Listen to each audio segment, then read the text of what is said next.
Francesco Bagnaia menuntaskan penantian 15 tahun Ducati yang menunggu gelar juara dunia. Setelah Casey Stoner di 2007, Ducati tak pernah lagi merasakan gelar juara.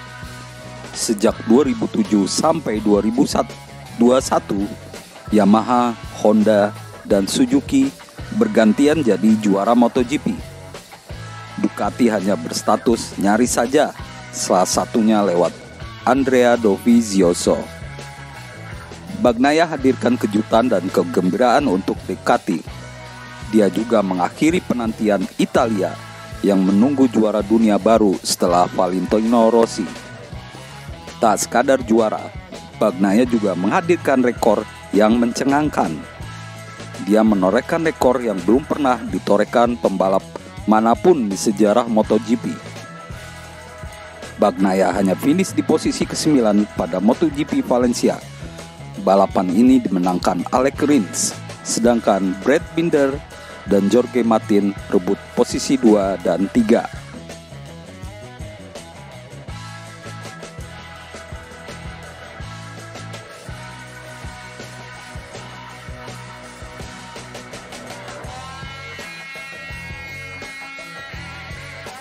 Ini menjadi gelar juara dunia pertama untuk Pecco Bagnaia.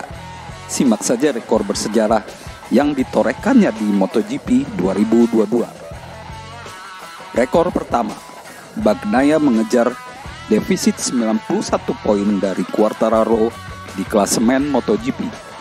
Ini salah satu comeback terbesar yang pernah dilakukan seorang juara dunia.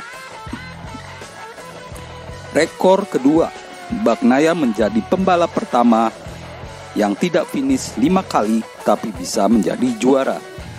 Dia tidak finish balapan di Qatar, Prancis, Catalunya, Jerman, dan Jepang. Rekor ketiga, 50 tahun lamanya seorang pembalap Italia bisa menjadi juara di kelas utama MotoGP dengan motor asal Italia. Terakhir, ini dilakukan Giacomo Agostini pada 1972.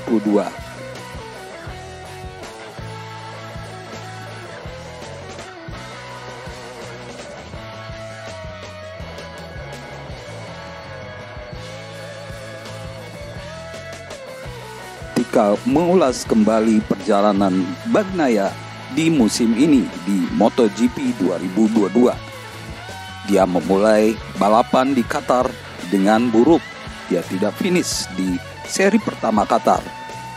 Berlanjut ke MotoGP Mandalika di Indonesia, Bagnaia pun meraih hasil yang tidak maksimal. Dia finish ke posisi 15. Berlanjut ke Argentina, Bagnaia masih belum bisa meraih hasil yang bagus. Tapi dia memperbaiki hasil dengan meraih posisi ke-5. Begitupun di MotoGP Amerika, dia meraih posisi 5. Saat balapan di MotoGP Portugal, dia gagal meraih hasil yang lebih baik. Dia malah melorot ke posisi 8.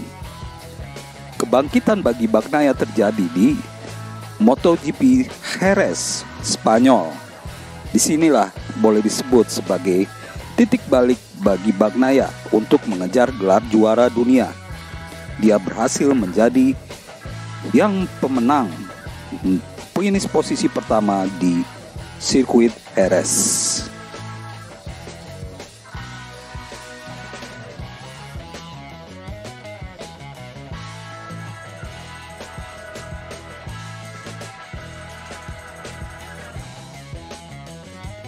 Ternyata konsistensi masih belum bisa didapatkan Bagnaia, karena pada MotoGP Prancis dia kembali tidak finish. Namun di MotoGP Italia dia berhasil menjadi juara. Buruknya, hasil tidak mengenakan menyusul di MotoGP Catalunya dan MotoGP Jerman. Dia tidak finish di 2 balapan ini.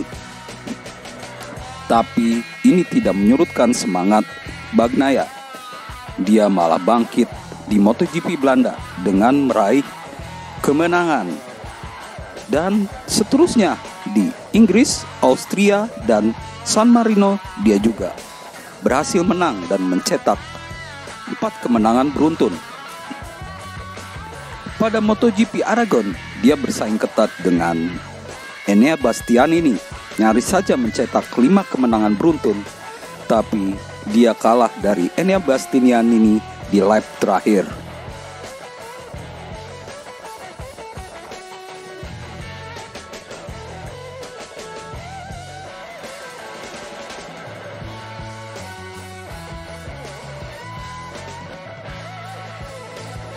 Memasuki seri di Asia, Bagnaia kembali tidak mendapatkan keberuntungan saat dia tidak finish di seri Jepang atau MotoGP Jepang di sirkuit Motegi. Untungnya, rival terdekat Fabio Quartararo juga hanya finish ke-8. Ini membuat jarak keduanya makin dekat. Tapi Bagnaia berhasil membalas kegagalan itu dengan hasil gemilang di MotoGP Thailand. Dia berhasil finish di posisi ketiga. Begitu juga di MotoGP Australia. Dan yang menjadi penentu saat dia menjadi juara di MotoGP Malaysia. Disinilah dia sudah memiliki keunggulan 23 poin atas Quartararo. Maka itu saat mengikuti seri terakhir di Valencia, dia hanya mengejar posisi di atas 14 atau akhirnya dia finish di posisi 9 dan berhasil mengantarkannya menjadi juara.